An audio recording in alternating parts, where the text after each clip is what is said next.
Alors la première grosse nouveauté, c'est la personnalisation des pages individuelles. Je vais aller dans mes pages web, je vais aller par exemple sur Streamer Pro Max, je me mets en plein écran et vous voyez que désormais on a ce bouton en haut à droite, la petite palette, et je clique dessus et là je peux modifier le thème non pas de tout mon compte comme c'était le cas avant, mais de seulement cette page. Je peux modifier la couleur d'arrière-plan, la couleur de marque, la police des titres, si je veux par exemple du Montserrat.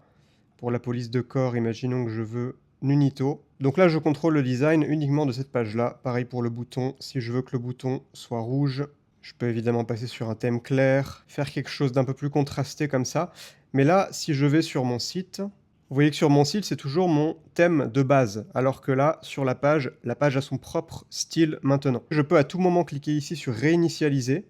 Et là, je reviens sur mon thème d'origine, qui est le même que sur mon site. Vous remarquerez aussi qu'on a un nouveau paramètre qui est la largeur de page. Ici, je peux mettre ma page plus serrée, ou alors je peux la mettre encore plus large, comme ça, pour qu'elle fasse vraiment toute la largeur de l'écran. Personnellement, je préfère celui du milieu. Encore une modification par rapport au thème, vous allez dans votre compte paramètres thème, et ici vous avez la couleur du surlignage que vous pouvez maintenant personnaliser. Donc là, je peux mettre du jaune, je peux mettre du bleu. Si je mets par exemple du vert, je reviens sur ma page Streamer Pro Max. Si je surligne par exemple ça se met dans la couleur que je définis dans les paramètres. Et donc là, vous faites vraiment comme vous voulez.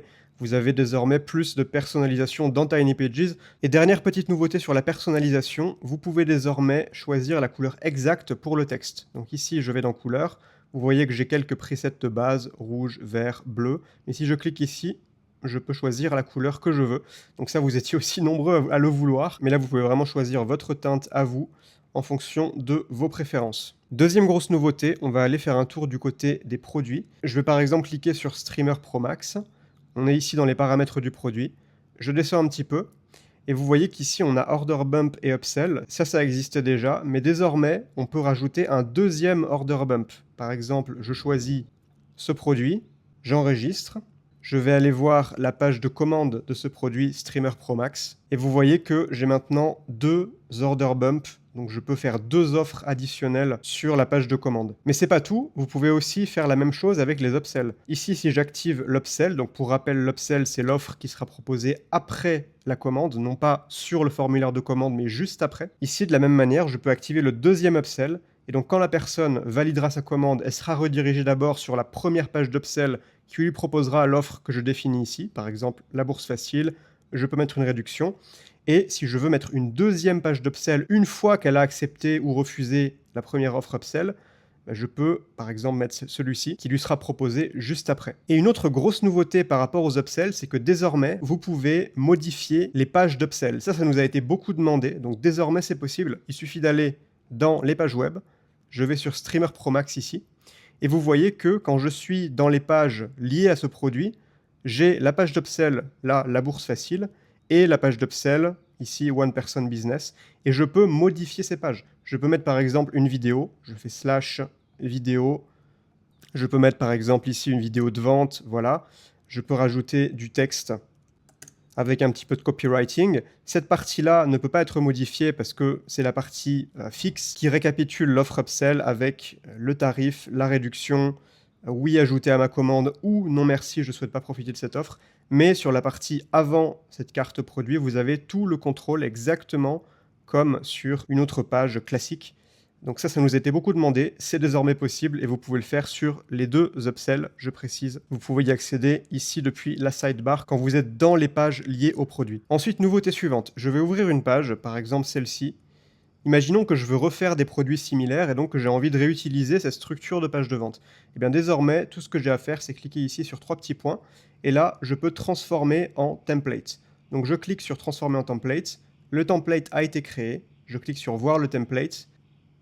Et donc là, j'ai mon template avec la même structure de page. Et donc là, je reviens dans les pages web, je crée une nouvelle page, je fais utiliser un template, je choisis ici le tunnel Evergreen, je peux renommer d'ailleurs, et donc là, j'ai ma page que je peux réimporter avec exactement le même contenu.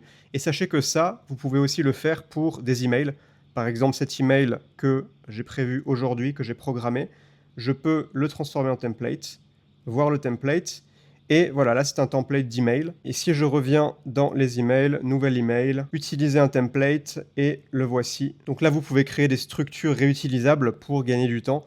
S'il y a des formats que vous utilisez régulièrement, que ce soit pour des pages, pour des emails, pour des articles de blog, même pour des leçons, la fonctionnalité est disponible. Et puis, dernière petite amélioration par rapport au blog. Donc, je vais dans les paramètres du blog en cliquant là sur la petite roue. Et vous voyez que désormais, je peux activer ou désactiver l'appel à l'action.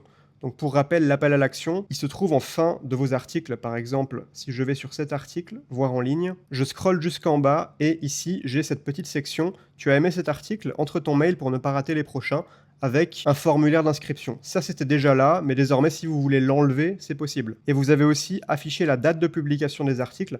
Si vous ne voulez pas que les lecteurs de vos articles voient la date à laquelle il a été publié, donc là, on voyait la date ici. Si j'actualise, elle devrait disparaître. Voilà, donc là, la date n'est plus là. Petit paramètre supplémentaire pour le blog. Moi, je vais les remettre parce que j'aime bien. Donc voilà pour les nouveautés. Si vous voulez essayer Tiny Pages gratuitement, vous avez le lien dans la description. N'hésitez pas à nous envoyer un mail si vous avez des questions. Sur ce, je vous souhaite une excellente fin d'année, très bonne fête, et on se retrouve l'année prochaine.